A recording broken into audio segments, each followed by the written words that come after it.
اچھا ان کا انکار اگر غامدی صاحب کر بھی لیں تو ہم طالب علم ان سے سوال پوچھیں گے کہ جی اس کا انکار کرنے کی آپ کے پاس کے بنا استدلال موجود ہے؟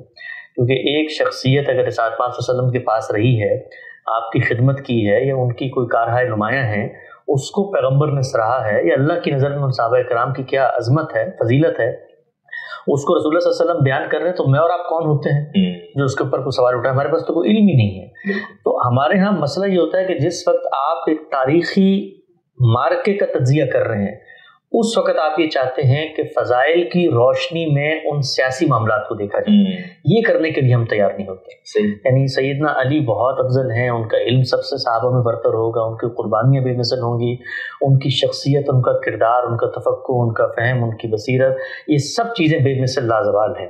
لیکن کیا کسی شخصیت کی فضیلت کا یہ مطلب ہوتا ہے کہ وہ کسی سیاسی معاملے میں کوئی اقدام کرے تو اس میں غلطی نہیں ہو سکتی؟ صحیح، یہ مارجن تو ہم کسی دوسرے صحابی کو دینے کو تیار نہیں ہیں۔ تو ہمارے ہاں اصل میں ہم لوگوں نے دماغ کے اندر خانے بنائے ہوئے ہوتے ہیں، اور وہ خانوں کے سامنے جب کوئی رائے آتی ہے تو ہم اس کو اس میں ڈالنا چاہتے ہیں۔ غامدی صاحب کی جو رائے ہے وہ ایک طالب علم کی رائے ہے، صحیح، تو وہ کبھی کبھی ناصبیوں کو خلاف حقیقت لگ رہی ہوتی ہے، کبھی کبھی رافضیوں کو خلاف حقیقت لگ رہی ہوتی ہے، کبھی دیوبندیوں کو خلاف ہے۔ تو جو طالب علمانہ مزاج کے لوگ ہوتے ہیں نا، ہماری ملت کو یہ بات سمجھنی چاہیے کہ آپ نے اگر فضیلت کی داستانیں سننی ہیں تو مولویوں کی مجلس میں جائیں، صحیح ہے، وہ موجود ہیں، ان کے پاس بیٹھے، وہ آپ کو، کیا آپ کو دنیا کے اندر ذاکرین ختم ہو گئے ہیں، مجالس ختم ہو گئی ہیں، یوٹیوب پہ آپ چینل تبدیل کریں اور اس شخص کی بات سن لیں جو آپ کو فضیلت کی بات بتا رہا ہے۔ غامدی صاحب ایک طالب علم ہے، اور طالب علم کا کام ہوتا ہے تجزیہ کرنا۔ جب کسی چیز کا بلاک تجزیہ کیا جاتا ہے تو اس کے اندر بہت ساری عقیدتیں جو آپ نے پیدا کی ہوئی ہیں ان کو ٹھیس پہنچتی ہے۔ تو جو لوگ حساس ہیں اپنی طبیعت میں، اس طرح سے علمی فکری تنقیح کا مزاج نہیں رکھتے، ان کو چاہیے کہ وہ غامدی صاحب کو سننے سے پرہیز کریں اور ان لوگوں کو سنیں جو ان کے جذبات کی تسکین کا پوری طرح سامان کرتے ہیں۔ ہمارے پاس آپ آئیں گے تو ہم تو تجزیہ کریں گے، تاریخ کا تجزیہ کریں گے، فکر کا تجزیہ کریں گے، فلسفے کا تجزیہ کریں گے، یہاں تک کہ آپ قرآن مجید پر مبنی کوئی فہم پیش کریں گے تو اس کا تجزیہ کریں گے۔ وہاں بھی آپ دیکھیے نا کہ پوری امت کے علماء جس چیز پر بڑے سیکھ پا ہوتے ہیں وہ کیا ہے کہ جی اتنی زیادہ تعداد تھی لوگوں کی، اتنے بڑے بڑے اکابر تھے، اتنے بڑے بڑے اذہان اور اتنے عبقری اور نابغہ لوگ گزرے ہیں، یا غامدی صاحب پیدا ہو گئے دین کی تشریح کرنے کے لیے، تو ان کو ایک ہی بات کہتے ہیں، بھائی ہم جو بات کر رہے ہیں وہ دلیل پہ مبنی ہے۔ مثلا ایک کلام ہے، کلام کو سمجھنے کی کچھ آفاقی مسلمات ہیں، بھائی وہ کلام ہے تو کلام کی زبان میں ہوگا، وہ زبان ہے تو وہ الفاظ پہ مشتمل ہوگی، الفاظ جملے میں آئیں گے، اس کا سیاق و سباق ہوگا۔ تو قرآن مجید اپنے بارے میں دعویٰ کرتا ہے میں حرف آخر ہوں، میں قول فیصل ہوں، میزان، فرقان، حکم، مہیمن ہوں، میری بساط پر رکھ کے چیزوں کو پرکھنا ہے۔ تو ہم پرکھ کے آپ کو بتا رہے ہیں، آپ کہتے نہیں مجھے تو فلاں بزرگ کی رائے پہ زیادہ اعتماد ہے، تو جائیے، یہ دنیا میں نہ ہم آپ کو مجبور کرتے ہیں کہ آپ ہماری رائے مانیں، نہ آپ ہمیں مجبور کریں ان تصورات کی روشنی میں جو آپ کے لیے بہت عقیدت پہ مبنی ہے۔ ہم ان تصورات کو میرٹ میں درست نہیں سمجھتے۔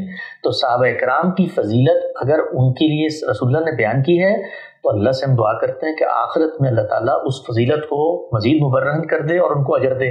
تو ان کی فضیلت کا تعلق ان کی آخرت سے ہے، میری زندگی سے نہیں ہے۔ اور میرے لیے تو تمام صحابہ کرام، مجھے یہ بتا دیا گیا ہے اور یہی میرے علم کی بھی کی تعلیم ہے کہ صحابہ کلہم عدول، ہم کسی صحابی کے بارے میں کوئی غلط بات نہیں رکھتے۔ درجات ہر جگہ پہ ہوتے ہیں، وہ درجات روایتوں میں آگے ہیں، بڑی اچھی بات ہے، نہ آتے تو نہ میرے دائرہ عمل کی یہ چیز ہے، نہ میرے ایمان کی اس پہ کوئی بنیاد پڑتی ہے۔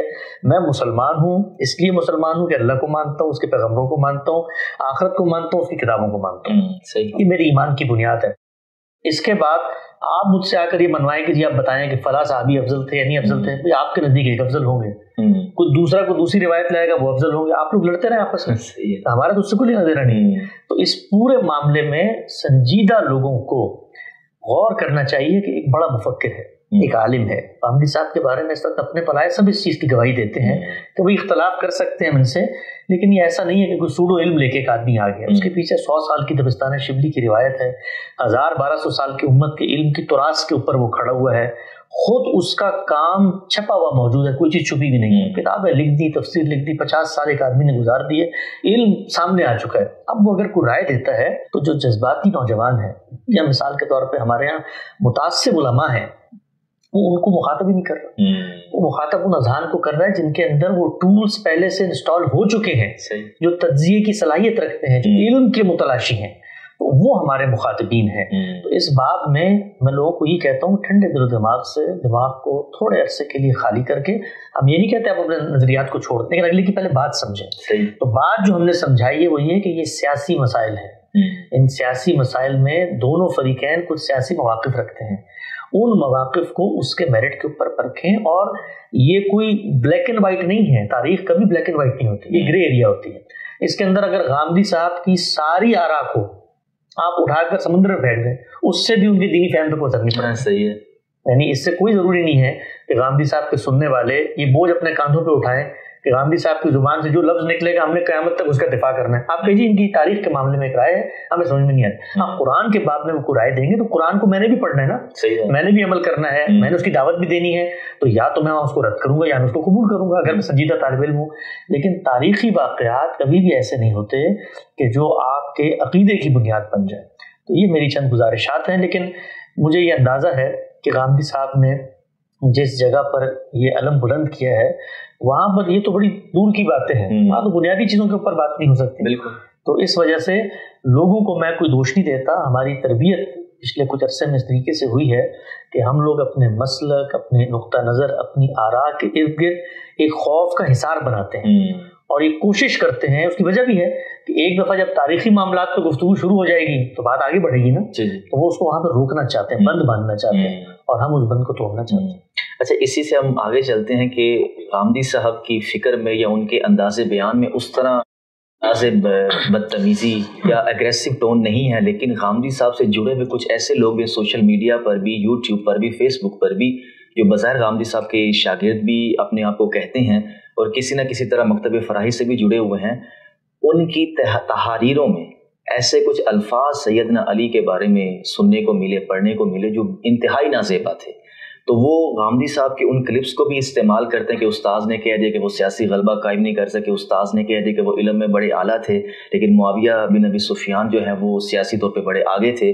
تو اس رویے کو آپ کیسے دیکھتے ہیں کہ استاذ میں تو وہ چیز نہیں ہے, لیکن حضرت علی کے بارے میں اس طرح کی گفتگو کرنے کے بعد انداز بدتمیزی کہ بالکل ہی ان کو زمین پہ گرا دیا جائے, اس کی آپ نفی کریں گے؟ دیکھیے, ہماری قوم کے اندر اخلاقی تربیت اور کس طریقے سے اپنی بات پیش کرنی ہے اس کا بڑا فقدان اور انحطاط ہے.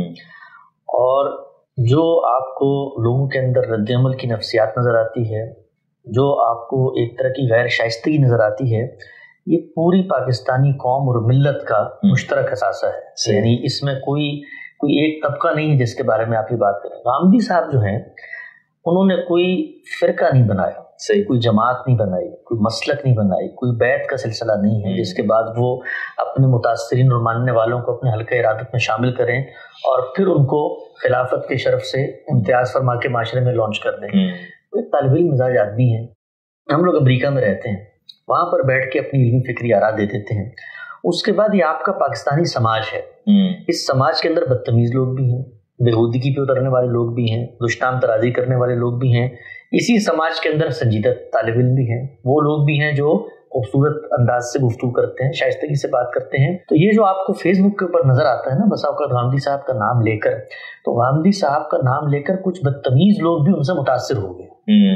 اس طرح سے بہت سارے آپ کو عطائی ڈاکٹر نظر آتے ہیں نا پاکستان کے اندر. جی. تو کیا کبھی آپ نے پاکستان میڈیکل ایسوسی ایشن کے پاس جا کر گیا کہ جی آپ لوگ کیا ڈاکٹر پروڈیوس کر رہے ہیں, دیکھیں یہ تو سڑکوں پہ بیٹھ کے لوگوں کے دانت نکال رہے ہوتے ہیں. نہیں, معاشرے نے کچھ گندگی پیدا کر دی ہے, وہ اب گندگی جو ہے وہ ہر جگہ پر جائے گی. تو اس کچھ لوگ ہمارے سماج کے اندر جو ہر ایک کے مخاطب ہیں, آپ کو علماء پہ مل جائیں گے. بڑا اچھا جملہ ہے کسی عالم کا کہ کسی طالب علم نے مسجد میں چوری کی, تو کسی صاحب نے تبصرہ کر کے کہا کہ بھائی یہ تو مولوی لوگ تو چور ہوتے ہیں. انہوں نے کہا کہ چور بھی مولوی بن جاتا ہے. تو اصل میں یہ کچھ ناشائستہ لوگ ہیں جنہوں نے روپ دھار لیا ہے کسی سے متاثر ہونے کا. ورنہ کبھی آپ یہ دیکھیے کہ غامدی صاحب نے اپنی گفتگو میں, اپنے خطبات میں, اپنے لیکچرز میں لوگوں کو یہ کہا ہوگا جو میری بات نہ سنے اس کی ایسی کی تیسی کر دو, یا اس کی دشنام ترازی کرو, یا اس کو گھر تک پہنچا کر آؤ. کبھی اس کی دعوت دی ہو, کبھی ان لوگوں کو فروغ دیا ہو. مثال کے طور پہ ہمارے اداروں ہیں, اداروں کے بارے میں بھی بات ذہن میں رکھیں کہ وہ بھی افراد لے کے چل رہے ہوتے ہیں. غامدی صاحب جیسی شخصیت جو ہے وہ ان سب چیزوں سے بلند ہے کہ وہ کہیں پہ ادارے قائم کرے, اس کی ہیرارکی بنائے, وہاں کو بیوروکریسی کو, وہ اپنا علمی فکری کام کرتے ہیں. لوگ متاثر ہوتے ہیں, سماج کے اندر لوگ اٹھتے ہیں, وہ کہتے ہیں جی کہ ہم آپ کے فکر کی خدمت کرنا چاہتے ہیں, آپ کریں اپنی خدمت. اب اس خدمت میں وہ کس حد تک پورے اترتے ہیں, ان کا اپنا شخصی کردار کیا ہے, یہ کام کرنے ہم بیٹھ جائیں تو ہم علمی فکری کام ہی نہیں کر سکتے. یا ہم فیس بک کے اوپر ہر ایک کے پیچھے جو ہے وہ عصا لے کر بھاگیں کہ بھائی تم نے ہماری رائے. یہ آزادی افکار کی دنیا ہے, لوگ اٹھتے ہیں, باتیں کرتے ہیں. تو علماء کو بھی اس بارے میں سوچنا چاہیے کہ کوئی شخص غامدی صاحب کا نام لے کر اگر دشنام ترازی کر رہا ہے تو وہ بدتمیز آدمی سماج نے پیدا کیا ہے, وہ غامدی صاحب نے نہیں پیدا کیا. یہ اکثر لوگ کہتے ہیں کہ متاثرین المورد اس طرح کے ہوتے ہیں. نہیں, ہمارا سماج اس طرح کا ہے جس میں سے بعض لوگ المورد سے بھی متاثر ہوتے ہیں. صحیح. تو اس فرق کو پیش نظر رکھیں. باقی جو لوگ اس طرح کی چیزیں کرتے ہیں, میں ان کو یہی اپنے بھائی کی حیثیت سے, دوست کی حیثیت سے نصیحت کر سکتا ہوں کہ اگر آپ ہمارا نام لے کر یہ کام کرتے ہیں تو اس پر فکر کی بات نہیں ہے. انشاءاللہ جو لوگ ہمارے صحیح افکار سے واقف ہیں وہ خود لوگ ان کو جواب دے دیں گے. لیکن ان کو یہ بات سمجھنی چاہیے ہے کہ یہ طریقہ نہیں ہوتا. علم اور فکر کے جو اختلافات ہوتے ہیں وہ ایک خاص نوعیتی سنجیدگی کا تقاضا کرتے ہیں, اور وہ خاص سطح کے علمی لوگوں کے درمیان زیر بحث آنے چاہیے. ہر علمی فکری بحث عوام کی بحث نہیں ہوتی. ہمارے جو بہت بڑی غلطی ہوئی ہے وہ یہ ہے کہ ہم نے عام لوگوں کو ان ابحاث میں الجھا دیا ہے جو ان کے دائرہ عمل, دائرہ فکر کے بحث ہی نہیں, اور ہم عام گفتگوؤں میں بھی ان چیزوں کو زیر بحث لاتے ہیں. دیکھیں, مسلک ہو, نقطہ نظر ہو, آپ کے کسی بزرگ کی رائے ہو, وہ آپ کے لیے قابل ترجیح ہے. لیکن میری اور آپ کی جو بنیادی شناخت ہے وہ اسلام کی ہے. مسلک کی تبلیغ نہیں ہوتی, تبلیغ اسلام کی ہوتی ہے. صحیح. تبلیغ, تشریح, توضیح, دعوت یہ ہم دین کی دیں گے. باقی افکار میں بھی اپنا سکتا ہوں, آپ بھی اپنا سکتے ہیں. آپ صاحب علم ہیں, میرے افکار کی غلطی واضح کر دیں. تو عام لوگوں کو کبھی اس طرح کی بحثوں میں نہیں الجھنا چاہیے. کوئی رائے ان کو اچھی لگتی ہے, وہ اس کا فروغ چاہتے ہیں, اس کو بھیج دیں. ان کو کوئی آگے سے رد کرتا ہے تو کہیے کہ جی یہ رد ہم اپنے اہل علم تک پہنچا دیتے ہیں, وہ پھر ایک خاص علمی سطح پر اس کو ٹیکل کر لیتے ہیں. تو لوگوں کو یہ فرق بھی محفوظ رکھنا چاہیے. المورد کے اسکالرز ہوں یا غامدی صاحب کے تلامذہ, اور تلامذہ کی بھی کوئی ذمہ داری غامدی صاحب پہ نہیں. جب ہم یہ کہتے ہیں کہ احادیث کی کوئی ذمہ داری رسول اللہ پر نہیں ہے, اس کو نقل کرنے والے صحابہ کرام ہیں, وہ لوگ ہیں جن کو اللہ تعالیٰ نے جن کی عدالت کے اوپر گواہیاں دی ہیں, جب اس کی ذمہ داری ہم رسول اللہ پہ نہیں ڈالتے, آگے صحابہ کرام موجود ہیں, تو یہ ہمہ شمہ اور بعد کے علماء کے متاثرین کی کسی اقوال کی ذمہ داری اس عالم پہ کیسے ڈال جا سکتی ہے؟ اچھا حسن بھائی, آپ نے تاریخی آراء پر بات کی کہ اس میں نہ کوئی دینی فہم کا کوئی مسئلہ ہے کہ غامدی صاحب کی پوری فکر خراب ہو رہی ہے, تو کیا آپ اس بات کو بھی اون کرنے کو تیار ہیں کہ اہل تشیع جو شیخین کریمین سے متعلق جو رائے رکھتے ہیں, تاریخی پس منظر ثقیفہ بنی ساعدہ میں ان کا تقرر کیسے ہوا, یا سیدہ فاطمہ کے ساتھ میراث نبوت کا ایک اختلاف ہوا, یہ ایک الگ بحث ہے کہ ہم ان کا علمی رویہ ہے یا ان کے اختلافات کو دور کریں, لیکن کیا آپ ان کو بھی ایک مسلمان کی حیثیت سے یہ حق دیتے ہیں کہ وہ شیخین سے سیاسی, علمی اور نظریاتی اختلاف کر سکیں؟ جس سے چاہیں آپ نظریاتی اختلاف کریں, علمی اختلاف کریں, فکری اختلاف کریں, اس کی اسٹریٹجی, اس کے اقدامات پر تنقید کریں, ہر انسان کو یہ حاصل ہے. ٹھیک ہے, وہ چاہے اہل تشیع کریں یا اہل سنت میں سے کوئی کرے. کل کو کوئی اور فرقہ اٹھ کے تنقید کرتا ہے, اس کی وجہ یہ ہے کہ مجھے اس دنیا میں جس شخصیت کے آگے اپنے تمام تر عقیدت کے براجوں کو سرنڈر کرنے کا حکم دیا گیا ہے وہ محمد رسول اللہ کی شخصیت ہے. وہ دین کا تنہا ماخذ ہے. وہ ہستی ہیں کہ جنہوں نے روئے زمین پر کھڑے ہو کے یہ دعویٰ کیا ہے کہ میں خدا کا فرستادہ, منتخب, چنیدہ, بھیجا ہوا پیغمبر ہوں. ان کی اطاعت میں نے کرنی ہے. وہ دین کا تنہا ماخذ ہے. آپ کی ذات والا صفات, آپ نے قرآن و سنت دیا ہے, میں نے اس کے آگے جھکنا ہے, اس کے آگے سر تسلیم خم کرنا ہے. اس کے بعد جس طرح اس دین کے آج میں مخاطب بنتا ہوں اسی طرح صحابہ کرام مخاطب تھے. جس طرح میں نے دین کو سمجھنے کی کوشش کی ہے اس طرح صحابہ نے بھی کوشش کی. صحیح. یہ ہمارے جو پوری کی پوری تصویر بتائی جاتی ہے کہ جیسے ساتھ آپ صلی اللہ علیہ وسلم نے اپنے سامنے جو لوگ تھے ان کے سامنے دین کی شرح و وضاحت, توضیح, تبلیغ, ہر چیز کو, یعنی ان سب کو علماء کی ایک جماعت بنا کر, ایسا نہیں ہے. صحابہ کرام کی زندگیوں کا آپ مطالعہ کریں, ان میں ہر سطح کے لوگ ہیں, خاص سطح کا علمی ذوق رکھنے والے لوگ ہیں, عام لوگ ہیں, وہ لوگ ہیں جن کے اندر لیڈرشپ کی صلاحیت, وہ لوگ ہیں جنگجو مزاج لوگ, ہر طرح کے لوگ موجود ہیں. ہر شخص نے اپنی صلاحیت کے مطابق رسول اللہ صلی اللہ علیہ وسلم سے استفادہ کیا اور دین سیکھا, آگے بیان کیا. جب انہوں نے بیان کیا تو وہ ان کا فہم ہے, صحیح. ان کے فہم کے اوپر ہم تنقید کر سکتے ہیں, ان کے اقدامات کے اوپر تنقید کر سکتے ہیں. تنقید اور اختلاف سے کبھی مسئلہ پیدا نہیں ہوتا. صحیح. جس چیز سے مسئلہ پیدا ہوتا ہے وہ ہے نیت اور محرکات کو طے کرنا. جب ہم یہ کہتے ہیں کہ شیخین کریمین جو ہیں وہ نعوذ باللہ من ذالک, یہ تو غاصبین میں سے ہیں. یہ صحابہ اکرام کی جماعت میں اقتدار کہیں اور آ رہا تھا. یہ مثال کے طور پہ اللہ تعالیٰ نے منصب امامت پر برجمان کرنے کی ذمہ داری تو کسی اور کو دی تھی.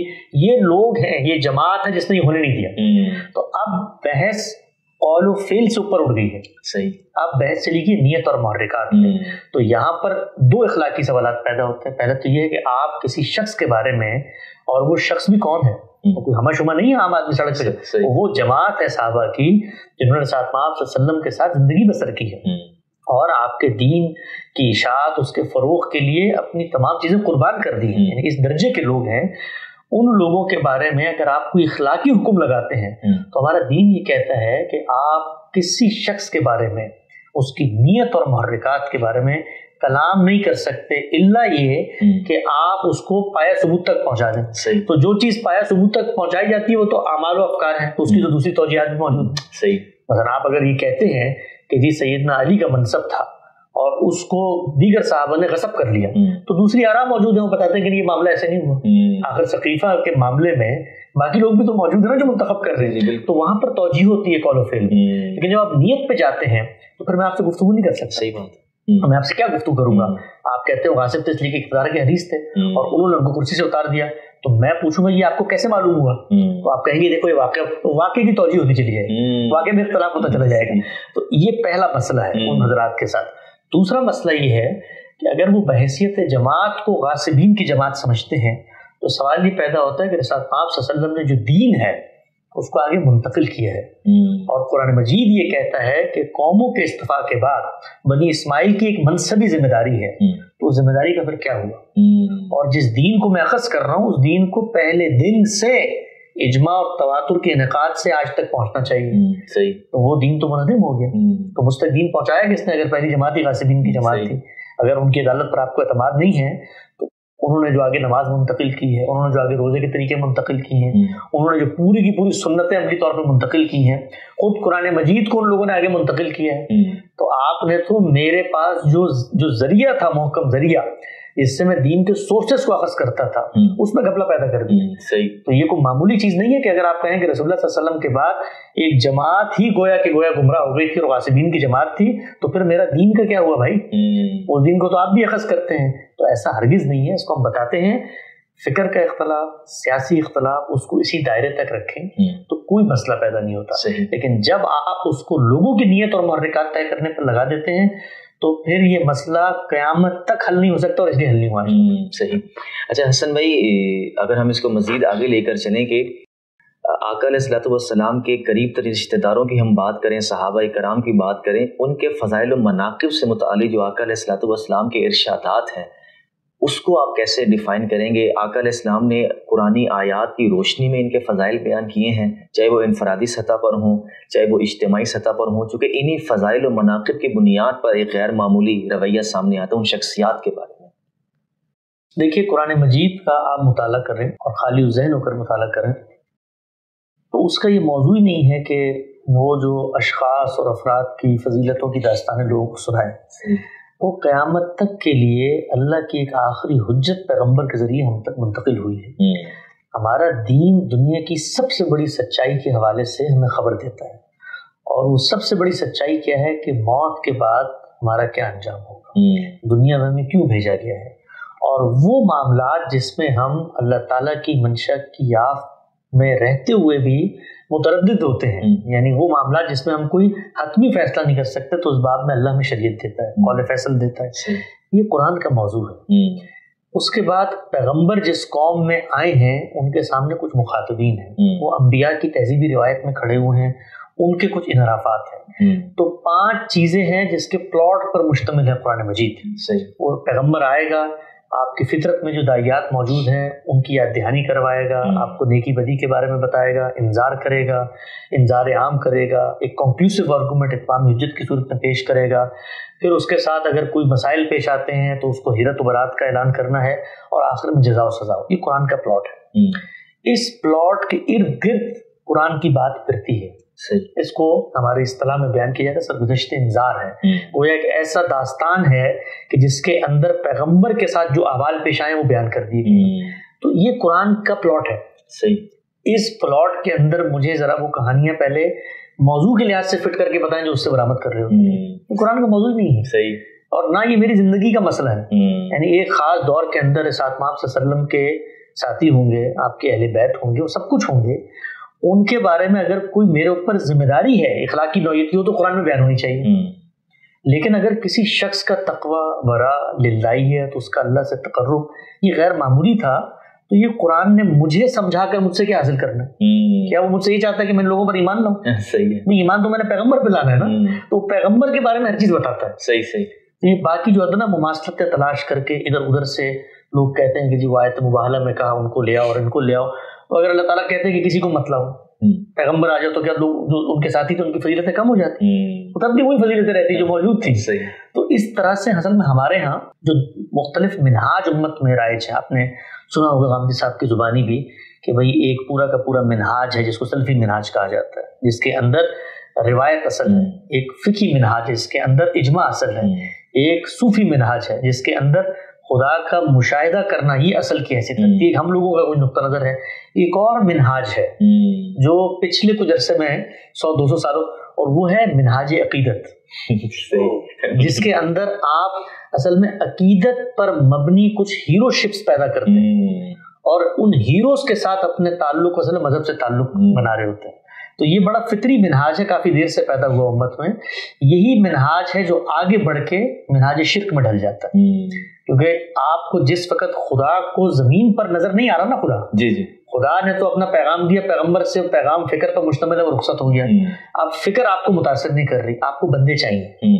تو جب بندے چاہیے تو پہلے آپ بندوں کو اس جگہ پر لے کر جائیں گے جہاں پر ایک غیر معمولی حیثیت ان کی بنے, اور پھر کچھ عرصے بعد وہ بندے خدا کی مینیفیسٹیشن بن جاتے ہیں, اور ان بندوں کے ساتھ آپ کا تعلق ہوتا ہے تو آپ خدا پرست کہلاتے ہیں. اور ان بندوں سے کے بارے میں آپ کی وہ رائے نہ ہو جو آپ کے دل میں ہے تو آپ خدا کے منکر ہو جاتے ہیں. تو آپ یہ دیکھیے کہ یہ تاریخ ہے انسانیت کی. خود بنی اسماعیل کے اندر جو شرک کی ابتدا ہوئی ہے اس کی داستان پڑھیں, خود رسول اللہ صلی اللہ علیہ وسلم نے بیان کی ہے, روایات کے اندر آتی ہے کہ کیسے ایک بزرگ شخصیت رخصت ہوئی ہیں اور لوگوں نے ان سے اپنے تعلق کے اظہار کے لیے ان کے جو مختلف تصاویر ہیں, شبیہات ہیں, وہ بنانا شروع کی, اور کرتے کرتے کرتے یہ بات کہاں تک پہنچ گئی. تو یہ ہم آج دیکھتے ہیں. یعنی میں اللہ کی بات کروں, اللہ کے رسول کی بات کروں, آپ اگر میرے منہ پہ فتویٰ لگا دیں تو ناسپی ہوں. بھائی میں اگر مثال کے طور پہ آپ کے ذہن میں کسی شخصیت کا ایک مقام ہے, میں اس کو اس جگہ نہیں سمجھتا, اس سے میرے دینی فریم پہ کیا فرق پڑتا ہے؟ نہ میں ان کی نیت پہ کوئی کلام کر رہا ہوں, نہ ان کے محرکات پہ کوئی کلام کر رہا ہوں. سیاسی اقدامات زیر بحث ہیں, تو سیاسی اقدامات جس پہ چاہیں آپ تنقید کریں, اس سے کوئی فرق نہیں پڑتا. تو میں آخر میں عرض کرتا ہوں کہ یہ جو ہمارے ہاں منہاج عقیدت جس کو میں نے کہا, اور بہت بدقسمتی ہے کہ امت کی وہ فقہی روایت یا وہ سلفی روایت جو کم سے کم آثار پہ اور اقوال پہ اور چیزوں کی تنقید پہ کھڑی تھی, وہ بھی اس سے متاثر ہو گئی. بر صغیر کے اندر گزشتہ 150 سال میں جو منہاج عقیدت پروان چڑھا ہے, جس پر رسول اللہ صلی اللہ علیہ وسلم کے بارے میں بھی ایک غیر معمول سپر ہیرو کی تصویر بنا دی گئی ہے. اور اس میں اگر آپ ان کے نظریات کو نہ مانیں کہ وہ بھی مثال کے طور پہ حاضر و ناظر تھے اور عالم الغیب تھے اور یہ تھے اور وہ تھے, تو پوری کی پوری اکابر کی ہمارے ہاں فہرستیں جن کو دائرہ اسلام سے خارج کر دیا گیا. تو ضرورت اس امر کی ہے, اور جس چیز کی ہم کوشش کر رہے ہیں, ویسے ایک اور منہاج بھی ہے امت میں, منہاج عقیدت کے علاوہ ہمارے استاد نے پچھلے دنوں وہ اصطلاح, وہ ہے منہاج جہالت کا, کہ جس کے اندر گفتگو ہی نہیں ہو سکتی. یعنی یہ جتنے معاملات ہیں ان میں گفتگو تو ہو سکتی ہے, لیکن جو منہاج جہالت ہے اس پہ تو بات ہی نہیں ہو سکتی. وہ بھی ایک پوری کی پوری قوم ہمارے یہاں اس وقت تیار ہو گئی ہے. تو ضرورت اس امر کی ہے کہ ہم لوگ مسلمانوں کو یہ بتائیں کہ آپ کا دین اتنا پیور ہے, اتنا محکم ہے, اور وہ بغیر کسی شائبہ تردد کے آج ہمارے پاس پہنچ چکا ہے. اس میں کوئی ابہام نہیں ہے. اس کی توضیح ہوگی, تشریح ہوگی, تفہیم ہوگی, تفسیر ہوگی, اس میں اختلافات ہوتے ہیں. دین محکم ہے اور وہ قرآن و سنت کے اندر موجود ہے. اس کے بعد افراد ہیں, ان کی آراء ہیں, ان کے تاثرات ہیں اور تاریخ ہے. اس تاریخ میں آپ اختلاف کریں, دین کو کوئی فرق نہیں پڑتا. افراد سے آپ اختلاف کریں, دین کو کوئی فرق نہیں پڑتا. اختلاف کریں قول پر, فعل پر, نیت, محرکات, اخلاقیات, اس کے دائرے میں ہم نہیں جا سکتے. اسی عنوان کا آخری سوال پہ چند ایک مختصر سوالات. اسی عنوان پر اگر ہم دیکھیں تو آپ اس نوجوان کو کیا مشورہ دینا چاہیں گے کہ ٹھیک ہے صحابہ کرام کے سیاسی اقدامات سے کسی کو اگر کوئی اختلاف بھی ہے وہ اس کو شائستگی سے بیان کرتے ہیں، اس نے آپ کی تحسین بھی کی آپ نے کہ چلیں یہ تو ٹھیک ہے، لیکن بہت سے لوگ کچھ ایسے بھی ہیں جو بالکل واقعتاً ناسبی مزاج ہیں، وہ بدتمیزی کرتے ہیں، ایون رافضیت میں تبرہ بازی ہے، لیکن اب سنیوں میں بھی آ گئی ہے کہ وہ سیدنا علی کے بارے میں انتہائی نازیبا الفاظ استعمال کرتے ہیں۔ تو آپ کیا نصیحت کرنا چاہیں گے کہ ایسے نوجوان کو ان کی مجلس میں بیٹھنا ہی نہیں چاہیے، کوئی علمی گفتگو نہ کرے، سیدنا علی کا کوئی دفاع نہ کرے جو کہ اب وہ بدتمیزی پہ آ گیا ہے، اور جو شائستگی کے ساتھ اگر حضرت علی سے اختلاف کر رہا ہے تو اس سے بات کی جا سکتی ہے، بدتمیز سے بات نہیں کی جا سکتی۔ آپ کیا کہیں؟ دیکھیے قرآن مجید ہمیں یہ بتاتا ہے کہ جہاں پر بھی جاہلین ہوں ان سے اعراض کرنا چاہیے۔ آپ گفتگو کے لیے ان لوگوں کا انتخاب کریں جن کے اور آپ کے درمیان کچھ کامن پوائنٹ آف ریفرنسز ہوں۔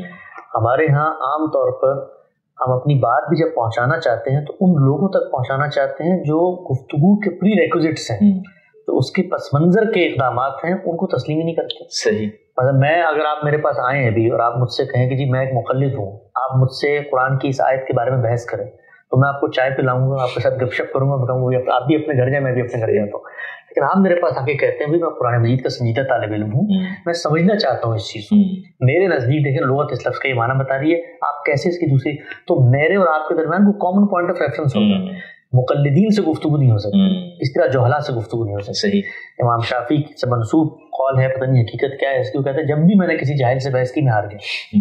صحیح۔ تو جاہل سے جب بھی آپ بحث کریں گے آپ ہاریں گے، وہاں جہالت جیتے گی، اس لیے کہ جہالت جو ہے وہ مبنی ہوتی ہے شدت پر، صحیح، وہ اونچی آواز پر، وہ اپنے زام اور برتری پر۔ تو سنجیدہ طلبہ کو، سنجیدہ لوگوں کو ان لوگوں سے اعراض کرنا چاہیے، ان کو اپنی دنیا میں رہنے دیں، اور اس طرح کی جو چیزیں ہوتی ہیں ان کی کوئی زندگی نہیں ہوتی۔ صحیح۔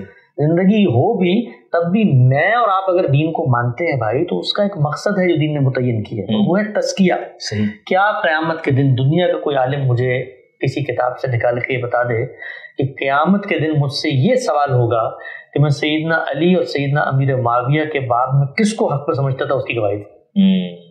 اگر تو یہ میرے ایمان کے تقاضوں میں ہے تو جائیے حدیث جبریل میں جا کر ان کو مشورہ دیں، سیدنا جبریل کو، کہ آپ آئے تھے اللہ کے پیغمبر کو اور پوری امت کو یہ سبق دینے کہ اسلام کیا ہے اور ایمان کیا ہے، آپ نے تو اس میں چیزیں بیان ہی نہیں کی۔ پھر جائیے قرآن مجید کے اندر، وہاں پر اللہ تعالیٰ سے شکوے کریں گے جی یہ جو چیزیں ہم نے دین کے نام پر پیش کر دی ہیں وہ تو قرآن مجید میں آپ نے بیان ہی نہیں کی۔ تو تاریخی معاملات میں مختلف لوگ مختلف آراء اپناتے ہیں، جہلا بھی ہوتے ہیں، علماء بھی ہوتے ہیں، ہم نے یہ دیکھنا ہوتا ہے کہ ہمارا دائرہ کیا ہے، اگر ہمیں کوئی رائے ٹھیک لگتی ہے تو اس کو اس دائرے میں بیان کریں۔ باقی یہ جو لوگ تبرہ بازی کرتے ہیں یہ رد عمل کی نفسیات ہے، ایک جانب سے جب ایک کام ہوتا ہے، اور اس کی بنیاد بھی یہ ہے کہ تاریخی معاملات کو ہم تاریخی حیثیت سے نہیں دیکھتے، اس وقت تاریخی معاملات کے ساتھ آپ نصوص کو نفی کر دیتے ہیں۔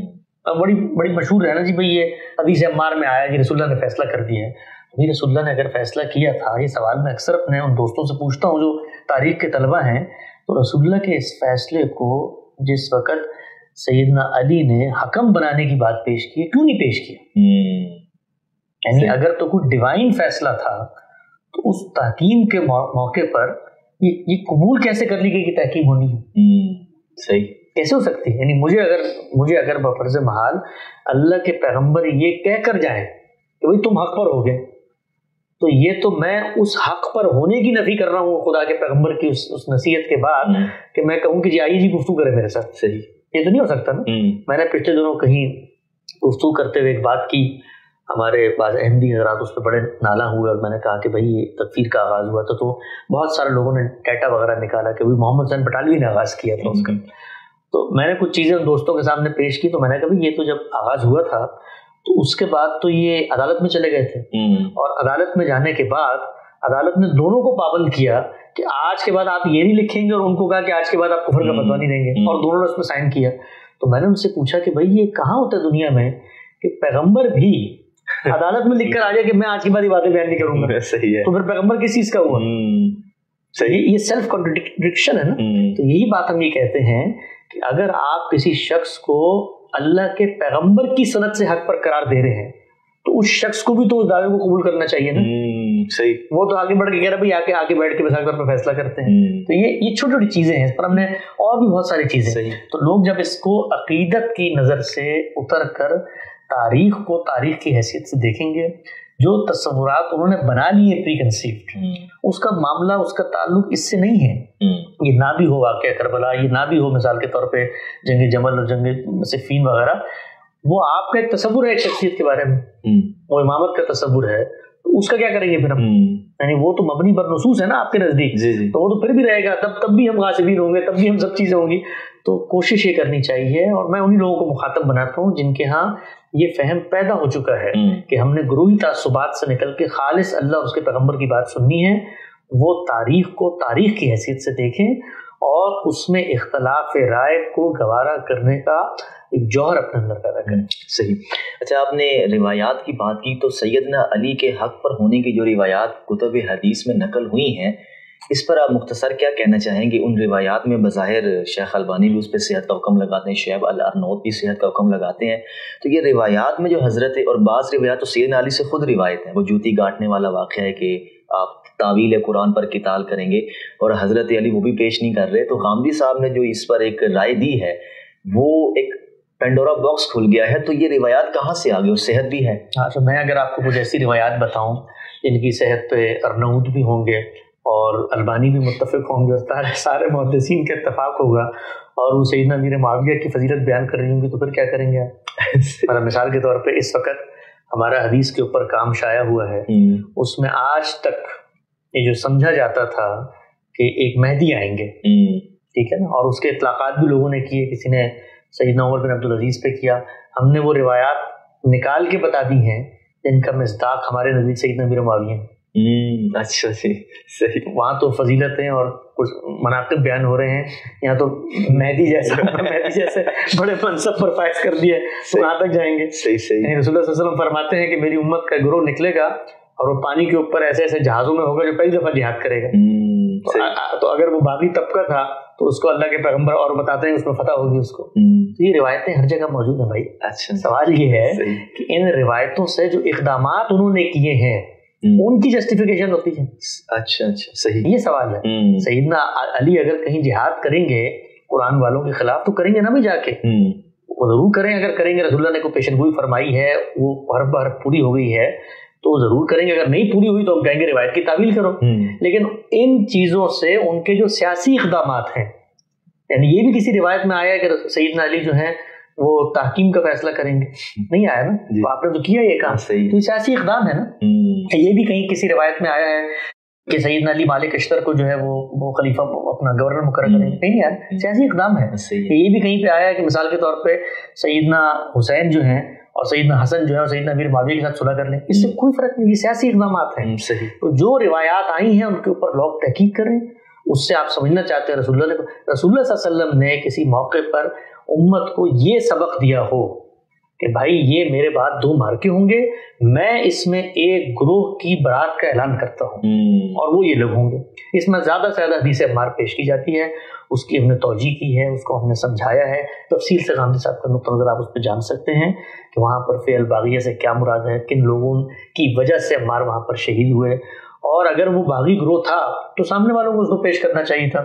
یہ سارے معاملات ٹھنڈے دل و دماغ سے، ان میں وقت لگتا ہے میرے بھائی، تھوڑا سا ابھی ہم نے بات کی ہے، انشاءاللہ زیادہ وقت نہیں لگے گا، کوئی 100-200 سال گزریں گے انشاءاللہ، پھر سننا سمجھنا شروع ہو جائے۔ اچھا، غامدی صاحب ایک بہت ہی، جب وہ پاکستان میں غالباً ہوا کرتے تھے، کچھ مدارس کے علماء آئے تھے، انہوں نے غامدی صاحب سے صحابہ کی تعریف ایک سوال کیا تھا مائز اسلمی کے حوالے سے، کہ غامدی صاحب نے نازیبا الفاظ اپنی کتاب میں ان کے بارے میں استعمال کیے ہیں، تو وہاں غامدی صاحب نے صحابی کی تعریف میں 2 نقطہ نظر متعارف کروائے تھے، محدثین کی تعریف اور اصولیین کی تعریف۔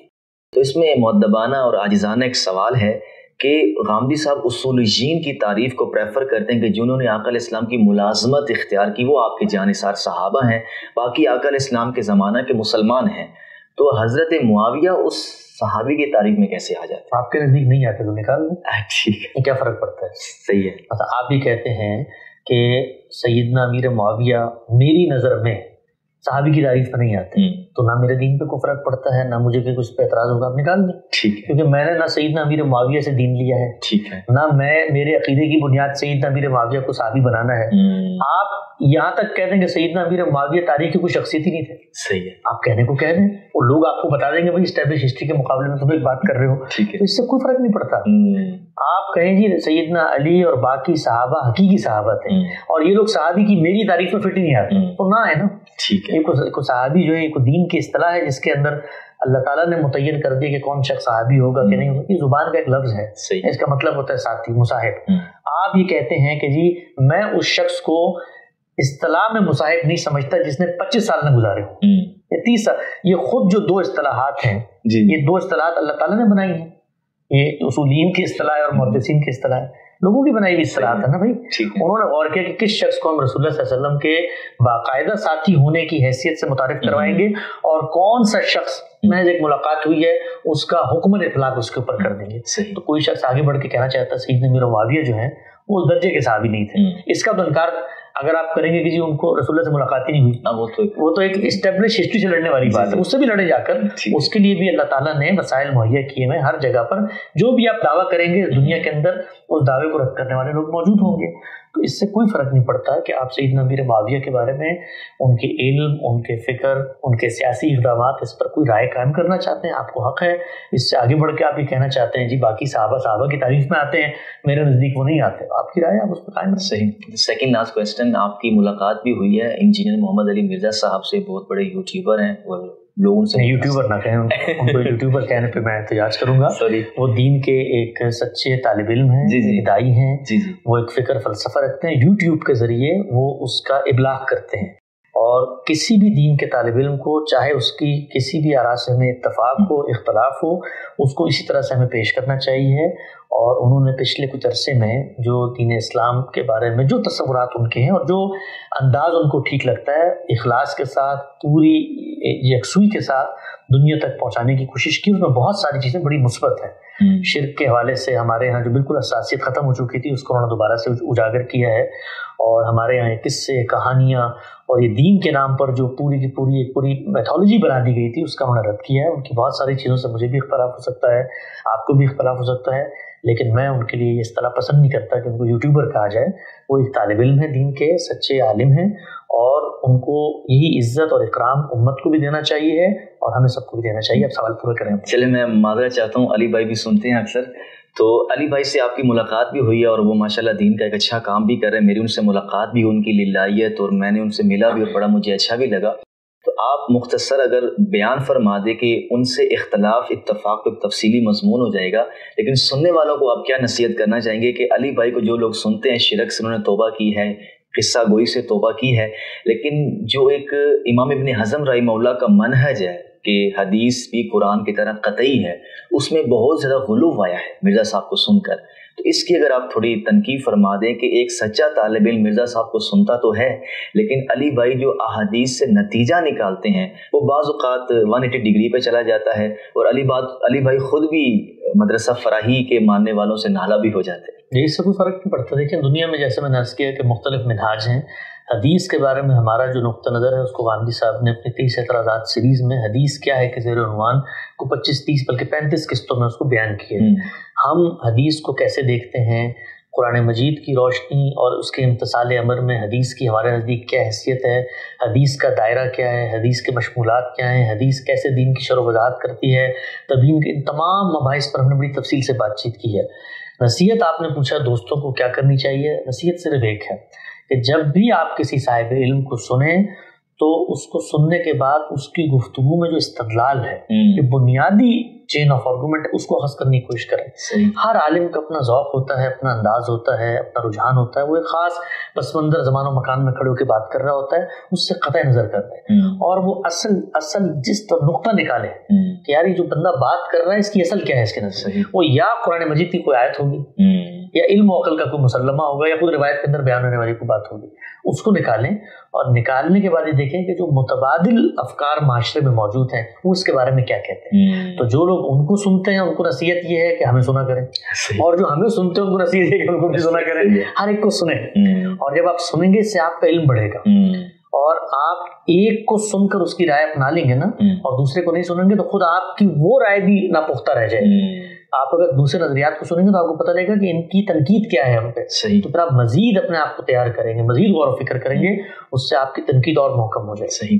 بس آخری سوال, جماعت احمدیہ کے حوالے سے میں یوٹیوب پر ماشاء اللہ کام بھی کر رہا ہوں, ان سے ملاقاتیں بھی ہوتی ہیں, ان کے مربیین سے. احمدیہ کے خلاف کہا آپ نے, ان کے بارے میں خلاف کسی کے نہیں کرنا چاہیے, کام کسی کے خلاف نہیں کرنا. ہمیں صرف اصلاح کا یہ دعوت کہی. جب ہم کہتے ہیں نا کسی کے خلاف کام کر رہے ہیں تو یہ جب ہمارے بارے میں کہا جائے تو ہمیں اچھا لگتا ہے. خلاف کبھی بھی نہیں کرنا چاہیے, یہ میری رائے ہے, اپنی رائے پیش کر رہا ہوں. جماعت احمدیہ ہو یا دنیا کی کوئی جماعت ہو, ہم ان کے نظریات کی اوپر تردید بھی کریں گے, ہم ان کے افکار کے اوپر اگر کہیں کفر پایا جاتا ہے اس کا اطلاق بھی کریں گے, شرک کا.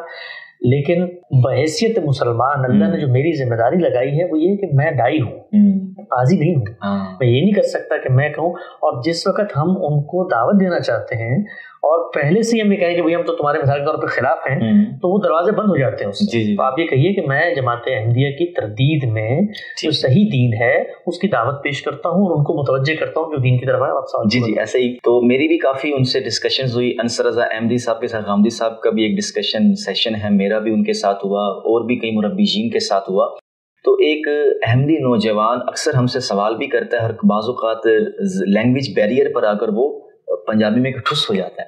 تو آپ مختصر اگر غیر احمدی مسلمانوں کو اور احمدی حضرات کو یہ بتانا چاہیں کہ آیت ختم نبوت کی تفسیر میں ہمارا بنیادی اختلاف ان سے کیا ہے, اور زمانہ رسالت کی جو عربی زبان ہے وہ ہمیں خاتم النبیین کے بارے میں کیا کہتے ہیں. اس پر غامدی صاحب نے اپنی کتاب میزان میں بڑی تفصیل سے کلام کیا ہے, لوگ اس کو وہاں پڑھ سکتے ہیں. میں چونکہ آپ نے سوال کر دیا ہے تو ایک سوال چھوڑے جاتا ہوں جس پر لوگ غور کریں. ٹھیک ہے. وہ سوال یہ ہے کہ جس وقت ہمارے احمدی حضرات یہ کہتے ہیں نا کہ اس آیت ختم نبوت کے اندر جو خاتم النبیین کہا گیا ہے اس سے صرف تشریح نبوت کا خاتمہ ہوا ہے, ذرا اس نقطہ نظر پہ غور کریں کہ یہ بھی وہ کیسے ثابت کرتے ہیں. ٹھیک ہے, صحیح ہے. یعنی تشریح نبوت کا خاتمہ بھی ثابت صحیح. کہاں ہے تشریح نبوت کا خاتمہ؟ صحیح.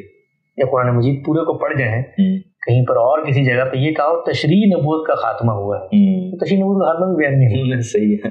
بس میں اتنی بات کرتا ہوں. باقی ختم نبوت کا عقیدہ جو ہے وہ آسمان کی طرح ہے, اس کے اوپر کسی کلام کی ضرورت نہیں ہے. اس پہ کلام اس شخص نے کرنا ہے جس نے اس عقیدے کے اندر کوئی قدغن پیدا کرنی ہے, کوئی طاق لگانی ہے, کوئی جھول دکھانا, اس کو لے کر آنا ہے. یہ متفق علیہ بات ہے. اس پر کسی شخص کو مثبت دلیل لے کر آنی ہے بتانے کے لیے کہ قرآن مجید نے یہ بھی کہا ہوا ہے کہ تم بھی نبی ہو سکتے ہو. اس کے علاوہ کوئی کام نہیں ہو سکتا. صحیح. یہ مشکل میدان ہے. چلیں بہت شکریہ آپ کے وقت کا. تو ہم اجازت چاہیں گے. السلام علیکم ورحمۃ اللہ وبرکاتہ.